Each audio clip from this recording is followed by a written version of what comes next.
నమస్తే నేను Sanjana. Welcome to BRK news. Basic గా డాక్టర్స్ అంటే ప్రతి ఒక్కరికి కూడా పునర్జన్మ ప్రసాదిస్తారు.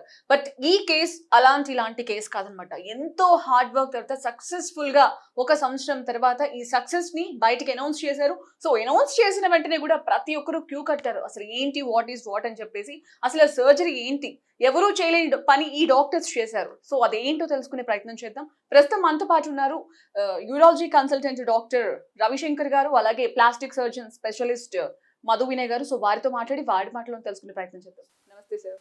నమస్తే sir. First of all congratulations. So successful గా ఆ కేస్ ని ముందుకు తీసుకొచ్చి ఈ రోజు అందరికీ తెలిసేలా చేశారు.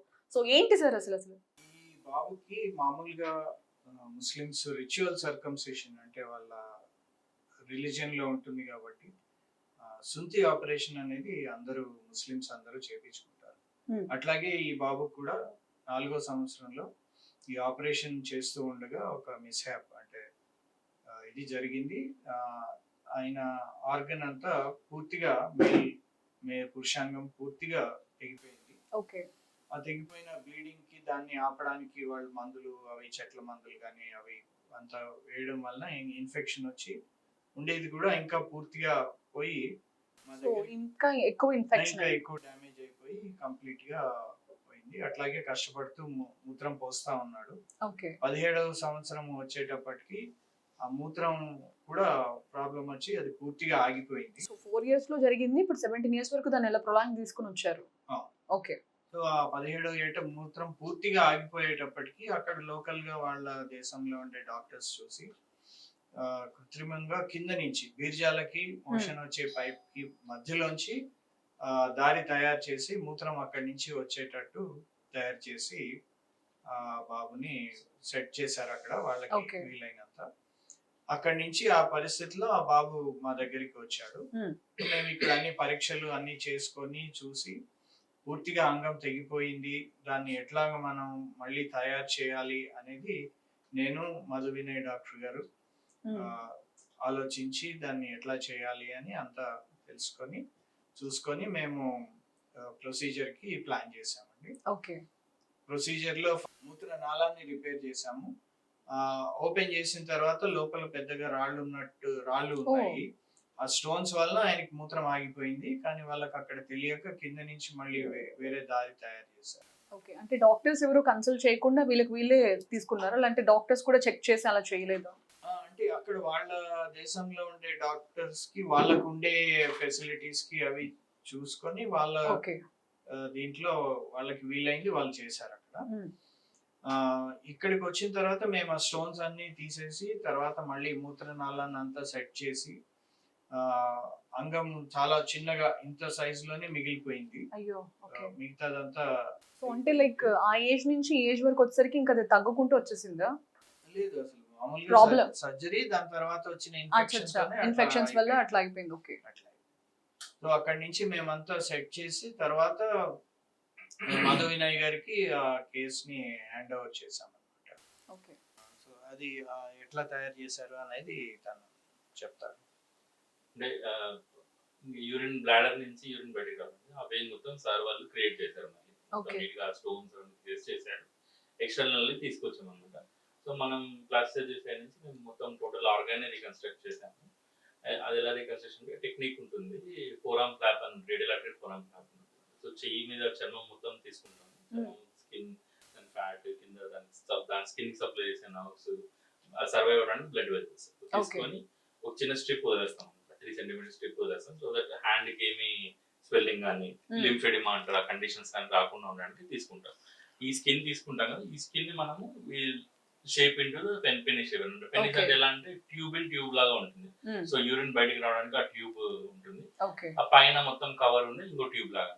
సో అది చేసుకొని టిష్యూ సర్వైవ్ అవ్వాలంటే ఈ బ్లడ్ సప్లై మళ్ళీ జాయిన్ బ్లడ్ వెసల్స్ కూడా మీరే అటాచ్ చేస్తారు. సో మైక్రో సర్జికల్ టెక్నిక్ ఉంది. సర్జరీలో ఒక భాగం అన్నమాట మైక్రోవాస్కులర్ సర్జరీ అనేది. సో దీంతో ఏం చేస్తే ఈ ఆర్గాన్ తీసుకెళ్లి కడుపు దగ్గర పొజిషన్ లో పెట్టేసి కడుపు దగ్గర ఉన్న వెజల్స్ తోటి జాయిన్ చేసాం అన్నమాట. సో మైక్రోస్కోప్ యూజ్ చేసి ఆ వెజల్స్ ని జాయిన్ చేసాం. జాయిన్ చేయడం వల్ల దాని బ్లడ్ సప్లై సెట్ అయ్యి ఆర్గాన్ అనేది సర్వైవ్ అవుతుంది. And one more thing is కింద నర్వ్స్ ఉంటాయి కదా, సెన్సేషన్స్ డెవలప్ అవడానికి ఆ పేషెంట్ కి ఆల్రెడీ ఒక చిన్న స్టంప్ ఉంది. అక్కడ సర్చ్ చేస్తే నర్వ్స్ దొరికాయి మాకు. ఆ నర్వ్స్ తోటి కనెక్ట్ చేసాం డార్సల్ పేరల్ నర్వ్స్. సో వాటితో కనెక్ట్ చేసాం. సో ఇప్పుడు మళ్ళీ కాస్మెటికల్లీ అది నార్మల్ షేప్ కనిపించాలి కాబట్టి కొన్ని టచ్అప్స్ ఉంటాయి, గ్లాన్స్ క్రియేట్ చేయడం అట్లా, సో అదంతా చేసాం. సో ఫర్దర్ గా ఫ్యూచర్ ఎటువంటి కాంప్లికేషన్స్ ఏం రావా? అంటే దీనికి 1 year నుంచి జరుగుతోంది ప్రొసీజర్. సో సక్సెస్ఫుల్ గా ఇప్పుడు అయ్యి అవుట్పుట్ బయటకు వచ్చింది.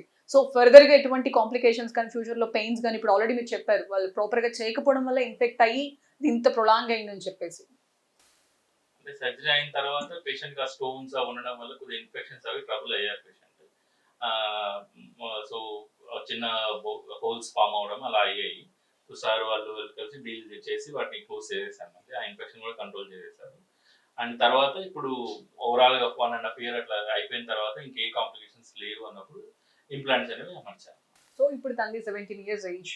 ఇన్ ఫ్యూచర్ తను పెళ్లి చేసుకుంటే ఎటువంటి కాంప్లికేషన్స్ వచ్చే ఛాన్స్ ఉంది? అంటే లైక్ ఇప్పుడు ఈవెన్ కిడ్స్ ప్లాన్ చేయాలన్నా సో ఫర్దర్ గా ఎట్లా ఉండబోతోంది అసలు? అంటే పూర్తిగా మనం 1 year వెయిట్ చేసింది ఎందుకంటే యూరిన్ పైప్ ఏదైతే మనం తయారు చేసామో దాన్ని కింద ఉండే తన నార్మల్ పైప్కి ఎక్కడైతే అటాచ్ చేసామో ఆ ఏరియాస్ అన్నీ సేఫ్గా నార్మల్గా ఉన్నాయా లేదా, అవి ఏమన్నా దగ్గరకు వస్తాయా అనే దానికోసమే వెయిట్ చేసాము.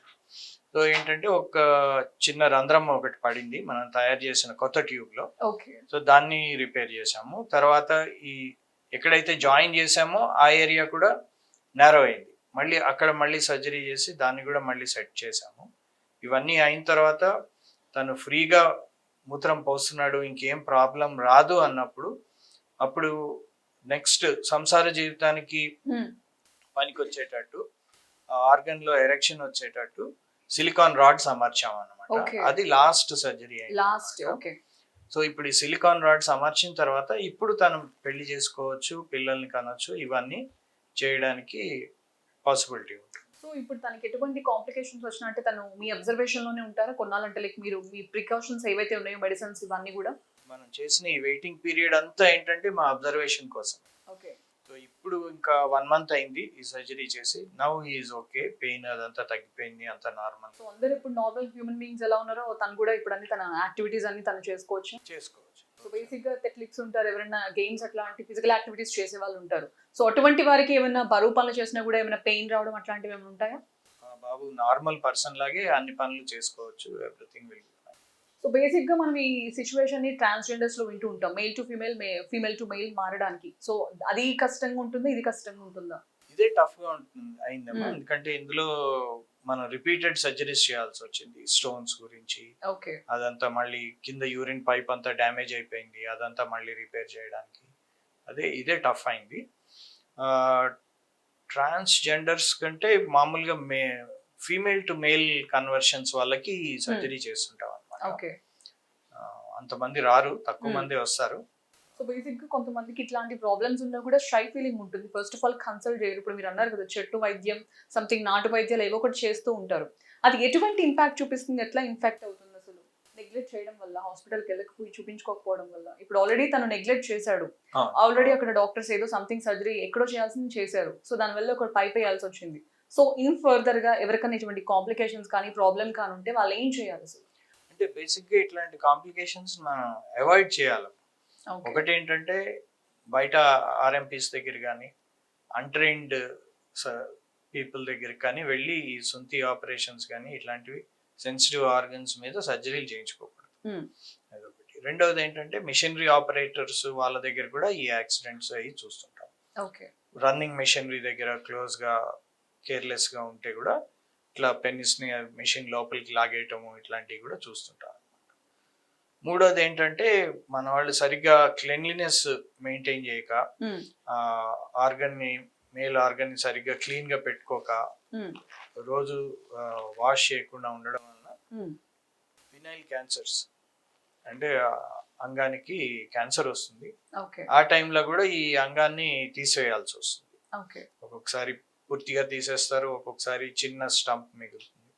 అట్లాంటి వాళ్ళకి కూడా ఈ సర్జరీ చేసి మనం నార్మలైజ్ చేయొచ్చు. సో ఏంటంటే ఇవన్నీ రాకుండా మనం చూసుకోవాలి. సో బేసిక్ గా మీరు ఇన్ని ఇయర్స్ కెరీర్ లో ఇటువంటి కేసెస్ ఇంతకు ముందు ఎప్పుడన్నా విన్నారా, చూసారా? అసలు యాక్సిడెంట్స్ అవి చూస్తూనే ఉంటాం. మేజర్ యాక్సిడెంట్స్ లో కానీ ఒక్కొక్కసారి బైక్ మించి ఫ్లాట్ గా కింద పడిపోతే ఆర్గన్స్ డ్యామేజ్ అయిపోవటం అట్లాంటివి కామన్ గా చూస్తుంటాం. ఇట్లా సర్జికల్ గా అయిన యాక్సిడెంట్స్ అవి కొంచెం తక్కువ. ఇవాళే ఒక చిన్న బాబు వచ్చాడు, ఓకే. తనకు కూడా ఇట్లా బయట ఎక్కడో ఆర్ఎంపీ దగ్గర సుంతి ఆపరేషన్ చేసుకోవటం వల్ల ఆర్గన్ డ్యామేజ్ అయింది. ఓకే. సో వీలైనంత మటుకు బాగా ట్రైన్డ్, తర్వాత మంచి సర్జన్ దగ్గరికి వెళ్ళి ఈ సుంతి ఆపరేషన్లు ఇవి చేయించుకోవటం మంచిదని నా. ఓకే. సో బేసిక్గా చాలా మంది ఏదైనా పెయిన్స్ వచ్చినా, సంథింగ్ ఏదైనా ఇన్ఫెక్షన్స్ వచ్చినా కూడా ఏవి పడితే అవి యూజ్ చేస్తారు, ఆర్ఎంపీని కన్సల్ట్ చేస్తారు. సో ప్రాపర్ హైజీన్ మెయింటైన్ చేయరు. అటువంటి వారికి ఏం చెప్తారు? మామూలుగా ఏదైనా కోల్డ్, కాఫ్ ఇట్లాంటి దానికి మామూలుగా వెళ్తూ ఉంటారు విలేజెస్ లో, ఎందుకంటే వాళ్ళకి డాక్టర్స్ వాళ్ళు ఫెసిలిటీస్ లేవని. బట్ కంప్లీట్ గా ఇంక అన్నిటికీ వాళ్ళని బిలీవ్ చేయటం అనేది కరెక్ట్ కాదు. సో దే హ్యావ్ టు, ఏదైనా ప్రాబ్లం ఉన్నప్పుడు మరి అది ఇంకా ఎక్కువ రోజులు సాగుతుంటే better to consult good surgeon or a physician, మంచి ఫిజిషియన్. సార్ ఇప్పుడు మీరు హ్యాండ్ లోంచి ఈ ఫ్లెష్ తీసి అక్కడ పార్ట్ ని తయారు చేసామని చెప్పన్నారు కదా, సో బేసిక్ గా మళ్ళీ ఇక్కడ స్కిన్ ఫామ్ అవడానికి ఎంత టైం పడుతుంది అసలు? బేసిక్ ఇక్కడ నుంచి తీయాల్సిన అవసరం ఎందుకు? అంటే ఇక్కడ స్కిన్ అంటే 2 టెక్నిక్స్ మామూలుగా ప్రిస్క్రైబ్ ఉంటాయండి. స్కిన్ హ్యాండ్ నుంచి తీసుకోవచ్చు, థై నుంచి కూడా తీసుకోవచ్చు. ఓకే. కానీ హ్యాండ్ స్కిన్ అనేది చాలా థిన్ గా ఉంటుంది. సో దాన్ని మనం మోల్డ్ చేయడంలో వాటిలో కంఫర్టబుల్ ఈజీగా ఉంటుంది అనమాట. థై స్కిన్ అనేది చాలా థిక్ గా ఉంటుంది. సో విత్ ఫ్యాట్ గా అనేది చాలా థిక్ గా ఉంటుంది. సో దాన్ని మోల్డ్ చేసి ట్యూబ్ అన్నాను కదా, అలా చేసామంటే చాలా థిక్ గా వస్తుంది అనమాట. అంటే అబ్నార్మల్ గా కనిపిస్తుంది, నార్మల్ లాగా ఉండదు. సో పేషెంట్ కన్నా ఎక్స్ప్లెయిన్ చేస్తాం 2 different techniques. So patient condition బట్టి వాటి బట్టి ఈ ఫ్రీ ఫ్లాప్ అనేది చేస్తాం అనమాట. ఓకే. సో అందుకే చేతిలో అందుకే తీసుకున్నాం. ఈ చర్మం తీసిన తర్వాత ఇంకా చర్మం ఉండదు పేషెంట్, మజిల్స్ అన్ని ఎక్స్పోజ్ అయిపోతాయి. దానికోసం గ్రాఫ్ట్ వేస్తాం. గ్రాఫ్ట్ అనేది కాస్మెటికల్లీ మేము కేర్ తీసుకుంటాం కాబట్టి మా ట్రాన్స్జెండర్స్ అలా చేసినప్పుడు కూడా సో బటక్ స్కిన్ నుంచి స్కిన్ తీసుకుంటాం అన్నమాట. సో అక్కడ కుట్లు వేసేస్తాం. సో బటక్ కింద ఒక లైన్ లాగా డిఫరెన్సెస్ ఉంటాయి. 2 హ్యాండ్స్ కి మళ్ళీ డిఫరెన్సెస్ కనిపిస్తుందా? కొద్దిగా ఉంటుంది, థిన్నెస్ అట్లా ఉంటది. ఓకే. అంటే ఫ్యాట్ అనేవి లేవు కదండి. సో థిన్నెస్ అట్లా ఉంటుంది. కానీ పేషెంట్ తర్వాత ఒకవేళ పేషెంట్ వాంట్ అగైన్ మేము ఫ్యాట్ గ్రాఫ్టింగ్ అని ఉంటుంది. ఫ్యాట్ గ్రాఫ్టింగ్ అంటే ఒక చోట నుంచి ఫ్యాట్ తీసుకొని దాన్ని కొద్దిగా ప్రాసెస్ చేసి మళ్ళీ ఫ్యాట్ ఇన్ఫిల్ట్రేట్ చేస్తాం. ఆ ఫ్యాట్ గ్రాఫ్టింగ్ చేయడం వల్ల కూడా కొద్దిగా థిక్నెస్ పెంచుకోవచ్చు. సో ఇటువంటి ట్రీట్మెంట్స్ అనేవి చాలా ఎక్స్పెన్సివ్ ఉంటాయా? ఎక్స్పెన్సివ్ ఉంటాయండి. ఎందుకంటే చాలా మందికి చాలా ప్రాబ్లమ్స్ ఉంటాయి, బట్ ఎక్స్పోజ్ అవ్వలేరు. ఇఫ్ ఎక్స్పోజ్ అయినా కూడా అంత మనం ఎఫోర్డ్ చేయలేమనే సిచ్యువేషన్స్ కూడా ఉంటాయి. సో అటువంటప్పుడు ఏదైనా ఆర్ఎంపీ కానీ లైక్ ఫర్దర్ గా ఏమైనా వాళ్ళకి తోచిన వైద్యాలు వాళ్ళు చేస్తూ ఉంటారు. సో అటువంటప్పుడు ఎటువంటి ఇంపాక్ట్ పడే అవకాశం ఉంది సార్? అంటే చిన్న ఇష్యూస్ ఉన్నప్పుడే డాక్టర్ కేర్ఫుల్, అంటే ఆర్ఎంపీ దగ్గరికి వెళ్ళకుండా, అంటే first aid is fine with RMP. First aid minimal antibiotics ఆ ప్రిస్క్రిప్షన్ ఓకే. అంటే ఫర్దర్ కంప్లీట్ డిపెండ్ అవ్వకూడదు. ఏ డాక్టర్ దగ్గరికి వెళ్ళాలో ఆ దగ్గరికి వెళ్ళాలి. సో సర్జన్ దగ్గరకు వూండ్ ఉన్నప్పుడు సర్జన్ దగ్గరికి అలా వెళ్తే క్లీన్ చేయడం అట్లా. దాని తర్వాత సర్జన్ డిసైడ్ చేస్తారు దీనికి సూపర్ స్పెషలిస్ట్ కావాలి, యూరాలజిస్ట్ కావాలి, సర్జన్ కావాలి అంటే దీనికి సజెస్తారు. దాని తగ్గ ట్రీట్మెంట్ తీసుకుంటే ఈ ప్రివెంటివ్ గానే ఎక్కువ అయిపోతుంది. సో ప్రివెన్షన్ చేసేస్తాం కాబట్టి మేజర్ ఇంజరీస్ కాకుండా ఇన్ఫెక్షన్ కంట్రోల్ అయిపోయి ఇలా అవుతుంది. ఒకవేళ మేజర్ ఇష్యూస్ ఉన్నాయి అంటే థాట్ అవుట్ చేయడానికి సర్జరీస్ ఉన్నాయి. ఎక్స్పెన్సివ్ అంటే దే కాస్ట్ అండి, అంటే లాంగ్ అవర్స్.